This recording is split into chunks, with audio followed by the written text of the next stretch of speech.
एक व्यक्ति दुनिया को बदल सकता है। मुझे गुजरात के एक लाइब्रेरियन की याद आ गई, जिसे गुजरात सरकार ने ही पुरस्कारों से नहीं नवाजा, भारत सरकार ने भी जिसे पुरस्कृत किया। एक लाइब्रेरियन का काम क्या होता है?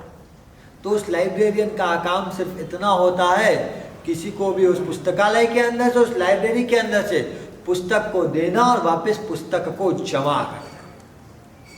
और ऐसे ही आज से लगभग एक 40 साल के व्यक्ति ने एक उस लाइब्रेरियन को पत्र लिखा, और उस पत्र के अंदर उसने उसके प्रति धन्यवाद और कृतज्ञता प्रकट करी कि वास्तव में आप लाइब्रेरियन ही नहीं थे, आप तो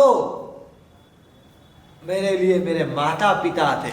अगर आप नहीं होते तो शायद मेरा जीवन नहीं बन सकता था। क्या घटनाक्रम हुआ उस नौजवान के साथ, और उसने ऐसी बात उस लाइब्रेरियन के लिए क्यों की? इसके ऊपर हमें विचार करना चाहिए, इसके ऊपर हमें चिंतन करना चाहिए। उस लाइब्रेरियन के प्रति उस नौजवान ने, 40 साल के व्यक्ति ने यह बात कही, उसके लिए हम चलते हैं 40 साल पीछे। आज से लगभग हमें पीछे जाना पड़ेगा 25 साल पीछे, जब वो 25 साल पहले 14 या 15 साल का था, और वो लाइब्रेरियन किसी स्कूल के अंदर लाइब्रेरी को संभालते थे, जिसके अंदर सभी तरह की पुस्तकें रखी थी। उसमें बड़े बच्चे जो थे वो आते थे,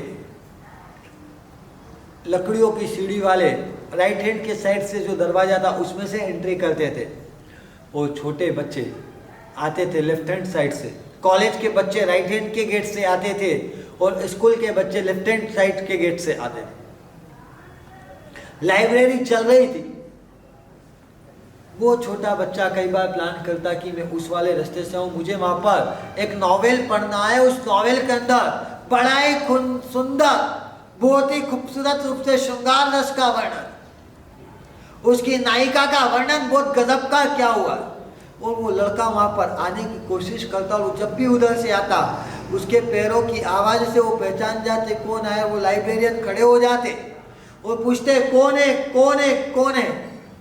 वो लड़का छुपते इधर उधर, अलमारियों के पीछे छुपते हुए अलमारी तक पहुंचता, और जैसे वो कबाड़ खोलता और वो पकड़ा जाता। ऐसा क्रम सतत चलता रहा।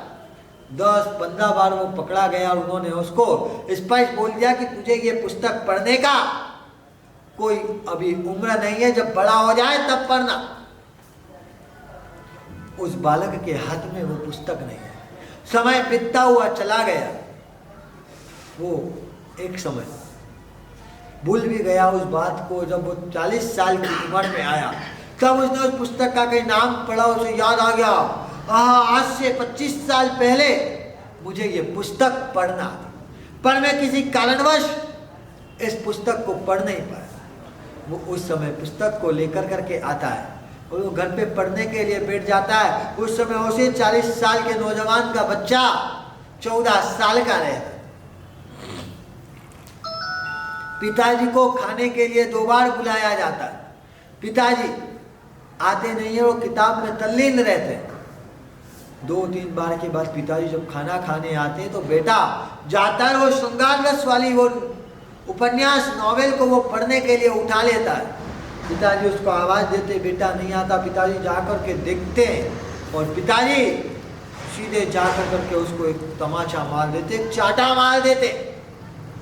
तेरी उम्र नहीं है ये किताब पढ़ने की, किताब रख दे। और उस समय उनको वो किस्सा याद आ जाता है कि मेरी भी उस समय उम्र नहीं थी जब मेरे हाथ में से ये पुस्तक लाइब्रेरियन ने खींची थी। वास्तव में बच्चे को रोकने का अधिकार, गलत करने से रोकने का अधिकार तो माता पिता का होता है। उस समय उस लाइब्रेरियन ने मेरे लिए माता पिता की भूमिका निभाई, और आज मैं ये बन सका, नहीं तो मैं बन ही नहीं पाता। एक व्यक्ति दुनिया को बदल सकता है। One man can bring the change in the world। हम भी इस दुनिया में बदलाव लाना है तो एक छोटा सा व्यक्ति भी दुनिया को बदल सकता है। उसने कितने ही सारे बच्चों के जीवन के अंदर परिवर्तन लाया होगा। वास्तव में उसने लाइब्रेरियन होकर के सिर्फ लाइब्रेरियन का फर्ज नहीं निभाया, उसने तो माता पिता का फर्ज निभाया है।